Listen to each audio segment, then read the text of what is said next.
సింగరేణిలో గుర్తింపు సంఘంగా గెలిచినటువంటి సంఘానికి 2 సంవత్సరాల కాల పరిమితితో గుర్తింపు పత్రం ఇవ్వాలని సిఐటియు రాష్ట్ర అధ్యక్షులు తుమ్మల రాజారెడ్డి డిమాండ్ చేశారు. JDK2 ఎన్క్లేవ్లోని శుక్రవారం జరిగిన నూతన ఫిట్ కమిటీ పరిచయ కార్యక్రమ సమావేశంలో ముఖ్య అతిథిగా హాజరైన తుమ్మల రాజారెడ్డి మాట్లాడుతూ, సింగరేణిలో గుర్తింపు సంఘాల ఎన్నికలు జరిగి 4 నెలలు గడుస్తున్నా ఇప్పటి వరకు గుర్తింపు పత్రం ఇవ్వకపోవటం కార్మికుల సమస్యలను పరిష్కరించకుండా పక్కదారి పట్టించడమేనని అన్నారు. గుర్తింపు పత్రం ఇవ్వకపోయినప్పటికీ గుర్తింపు ప్రాతినిధ్య సంఘాలు అధికారిక కార్యక్రమాలలో పాల్గొంటున్నారని, ఎర్రజెండానే కార్మికుల సమస్యల పరిష్కారానికి మార్గమని నమ్మిన కార్మికులకు ఏఐటియుసి గుర్తింపు సంఘంగా గెలిచి గుర్తింపు పత్రం తీసుకోకపోవటం వెనుక అంతర్యం ఏమిటని ప్రశ్నించారు. గత ప్రభుత్వం సింగరేణిలోని రాజకీయ జోక్యం పెరిగిందని అనేక రకాలుగా విమర్శలు చేసిన ఏఐటియుసి ఇప్పుడు అదే పరిస్థితి ఉన్నా కూడా ప్రశ్నించకపోవటం, 4 సంవత్సరాల కాల పరిమితిలో గుర్తింపు పత్రం ఇవ్వాలని కోరటం, ఎర్రజెండా పేరు చెప్పుకొని కార్మికుల హక్కులను తాకట్టు పెట్టడం అని ప్రశ్నించారు.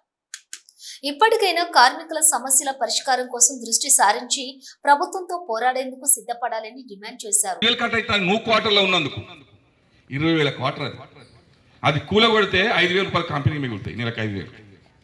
ఈ 15,000 పోయి బ్యాంకును కొడితే బ్యాంకునికి వడ్డిస్తే వాడికి మనం ఈఎంఐ కడతాం, మనకి ఇల్లు మిగులుతుంది. ఆ ఇళ్ళని ఎవరికో ఇచ్చి తెలుసు కదా. సందనాపురులకు 100 క్వార్టర్లు ఇచ్చారు, 100 క్వార్టర్లు పోయినాయి. మొత్తం ఈ RG1 దాదాపు 1,000-2,000 క్వార్టర్లు మన గాక ఎవడో ఉన్నారు. సింగరేణి కార్మికులు కాక కార్మికేతరులు ఉన్నారు. 18 క్లల్ కాలనీలో 800 క్వార్టర్లు ఇల్లీగల్ చేశారు. ఒక నాయకుడు 21 క్వార్టర్లు ఆపుకున్నాడు. మనిషి నెలకు 4,000, 21 క్వార్టర్ ఆపుకొని తాళాలు బలగొట్టించుకుంటాను. వాళ్ళ ఖాళీ చేసే దమ్ము యాజమాన్యానికి లేదు. ఖాళీ చేస్తే మంత్రి ఉత్తరం రాస్తాడు. కార్మికుడు క్వార్టర్ కావాలపోతే బాబు కౌన్సిలింగ్ రాని 3 నెలల కంచి చెప్తాను. వాళ్ళు ఉన్నోళ్ళంతా ఎవరు? కూరగాయల వాళ్ళు, అమ్మాలోళ్ళు. మనం అంటే వాళ్ళని మనం దూపుతారు.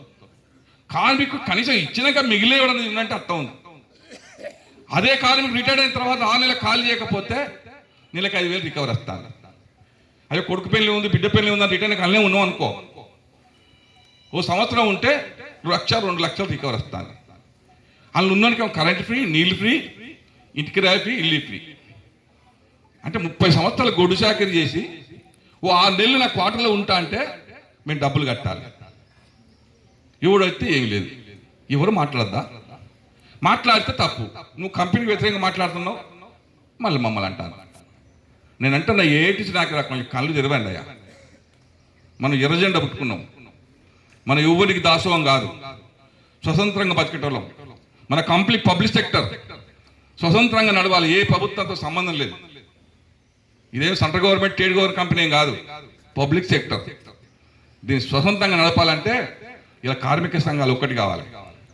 కొట్లాడి సంఘాలు, ఇప్పుడు ఊడిపోయే సంఘాలు మొత్తం నీరు గారిపోయి ఇంటవన్నాయి. కనీసం 2 సంవత్సరాల కోసం లెటర్ పెడదామన్నా కూడా ఎవరు వస్తలేదు. ఏ కార్మికులు మాకు ఓటేలే కదా పెద్దలు, మీకెందుకయ్యా మీరు ఓడిపోయారు కదా, మీకు 1,000 ఎట్లా వచ్చినాయి, 2,000 ఎట్లా వచ్చినాయి కదా, మీకెందుకు మీరు గెలిస్తే మాట్లాడుతున్నారు. మళ్ళీ గెలిచేదాకా ఉంటుందా గోదావరి? కానీ ఇది ఉండదు. నాకు తెలిసి మీరు చూస్తుండండి. ఇప్పటికీ టీఆర్ఎస్ ప్రభుత్వం ఉన్నప్పుడే కాంగ్రెస్ వాళ్ళు భూములు ఆపుకున్నాం. ఇప్పుడు కాంగ్రెస్ ప్రభుత్వమే వచ్చింది, ఇప్పుడు ఇంకేం ఆపుకుంటారో తెలియదు. ఆల్రెడీ పోయింది. కంపెనీ కార్మికులకు మాత్రం ఏమంటే మాత్రం కూలగొడతారు. మీ దగ్గర పనిచేసి వంగలకృష్ణారెడ్డి సర్దార్ పక్కపడి షెడ్ వేసుకుంటే కూలగొట్టారు. ఇల్లు సరిపోతుంది అంటే పాడు మొత్తం కట్టుకుంటేనే బంగ్లా కట్టుకుంటే పర్మిషన్ వచ్చింది, పట్టా వచ్చింది, కరెంట్ బిట్లు వస్తున్నాయి. 50 వాడిని ఎంత తీసుకొచ్చి రోడ్ వేస్తారు. 2 ఇంక్లర్ మౌరికాడకి సంబంధించిన ఎత్తులంపులు బండి కింద పడుతుందంటే దానికి 1,000 రూపాయలు పెడితే మంచిగా అవుతుంది. అంటే మరి ఎంత క్వార్టర్లు అలాట్ చేస్తున్నారు. రిపేర్ పెట్టుకుంటే 600 క్వార్టర్లు అప్లికేషన్ పెండింగ్లో ఉన్నాయి. రిపేర్ చేయకుండా 2-3 లక్షలు పెట్టుకొని రిపేర్ చేసుకోవాల్సిన పరిస్థితి వస్తుంది. ఇప్పుడు CMPF చిట్టీలు రావాలి, మొన్న వచ్చినాయి. ఏమన్నా PF లోన్లు ఇస్తలేదు. ఇప్పుడు 6 నెలలో సంవత్సరం అయితే దానికి పెండింగ్ పెట్టింది. అడిగే మొగోడు లేదు దాన్ని. CMP బట్టి మళ్ళీ తక్కువ కట్టింది. ఇప్పుడు మళ్ళీ 0.1% మళ్ళీ తక్కువ కట్టబోతున్నారు. అంటే ఏం చేసుడు? రోజు నిరంతరం కళ్ళు, చెవులు, ముక్కులు ఏం కనపడతలేవా? ఎవరు శ్రేయస్సు కోసం ఉన్నారు? కార్మికుల కోసం ఉన్నావా? మనం ఇంకా ఎవరికో సేవ చేసుకొని, ఎవరికో లంచాలు తీసుకొని వానికి దాసోహం చేయడానికి ఉన్నాయి ఆ కార్మిక సంఘాలు అడుగుతున్నాను.